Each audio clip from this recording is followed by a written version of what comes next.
Irgendwo hat es mich dann gereizt, meinen Körper mal zu sehen, so abgezogen. Also wirklich ohne Fettreserven und mal schauen, wie es halt dann da so darunter aussieht.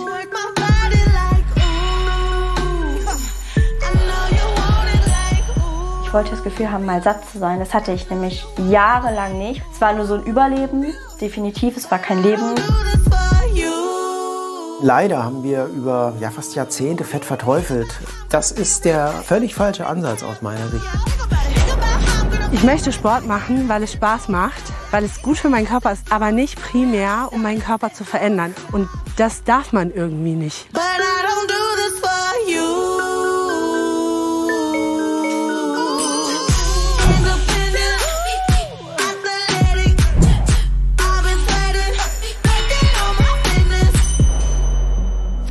Ich bin Christiane, 32 Jahre alt, Journalistin, Mama und ehemalige Leistungssportlerin.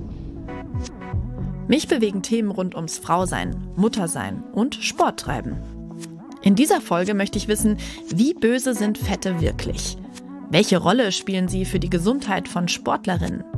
Und wann kann es richtig gefährlich werden? Um das zu klären, rede ich mit Hanna Göbel, einer international startenden Bodybuilderin.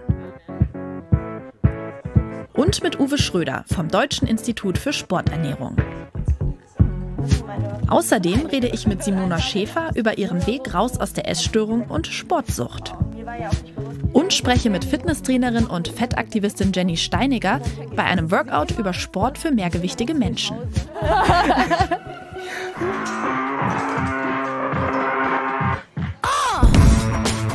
Der Nährstoff Fett im Sport. Wer über das Thema nachdenkt, landet ganz schnell hier, beim Bodybuilding. Kaum ein Sport fordert von seinen Athletinnen einen derart fettfreien, definierten Körper. Welches Verhältnis hat man da zum Nährstoff Fett? Hanna Göbel ist Bodybuilderin, mehrfache deutsche Vizemeisterin und startet auch international.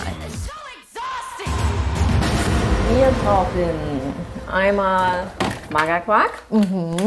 Ich besuche Hanna in Gießen in ihrer Wohnung und will mit ihr über Sporternährung sprechen. Denn sie ist nicht nur Bodybuilderin, sondern auch Ernährungswissenschaftlerin. Zusammen wollen wir einen Post-Workout-Kuchen backen. Genau, und dann brauche ich noch Vanillepuddingpulver. Das klingt lecker. Das brauchen wir noch hier. So.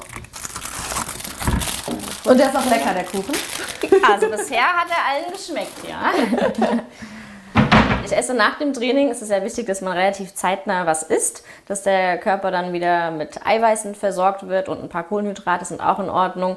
Und deswegen habe ich da immer so als Meal Prep meinen Kuchen, meinen Zebrakuchen vorbereitet, weil dann kann ich den immer für mehrere Tage schon backen. Für Hannas Post-Workout-Kuchen mischen wir Vanillepulver, Magerquark und Frischkäse in einer Schüssel zusammen und geben ein Ei sowie Eiklar hinzu. So, jetzt nehme ich noch so ein bisschen Eiklar. Also ist Eiklar einfach Eiweiß? Genau, also das ist wirklich ganz normales, 50 Milliliter, genau. Einfach nur das Eigelb wurde hier entfernt. Ja. Und genau, so habe ich halt etwas weniger Fett vom Eigelb. Das war mir gar nicht bewusst. In dem Eigelb ist quasi das Fett vom Ei. Genau, man hat eigentlich genauso viel Fett wie Eiweiß in einem Ei. Deswegen sage ich auch immer, schlecht mit seinen Eiweißbedarf über Eier zu decken. Weil dann habe ich irgendwann sehr, sehr viel Fett zu mir genommen. Okay, und das ist quasi sowas, wo du dann bei deiner Ernährung an Fett sozusagen einsparen kannst. Genau, da gucke ich dann lieber, dass ich die Fette konsumiere, auf die gesünder oder sinnvoller sind und die mir auch besser schmecken. Ja. Welche Fette sie damit meint, zeigt Hanna mir auch direkt. Sie setzt auf pflanzliche Fette in Nüssen.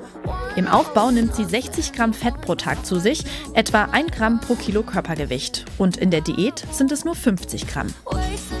Hanna war schon immer sehr sportlich, hat sich lange aber nicht auf die Bühne getraut. Doch dann motivierten sie Freunde aus dem Fitnessstudio, das mit dem Bodybuilding mal auszuprobieren. Irgendwo hat es mich dann gereizt, meinen Körper mal zu sehen, so abgezogen. So. Also wirklich ohne Fettreserven noch und mal schauen, wie es halt dann da so darunter aussieht. So war dann mein erster Wettkampf 2019. Hanna war direkt erfolgreich in ihrer Klasse Figur. Das Bodybuilding habe ihr ein verbessertes Selbstwertgefühl gegeben,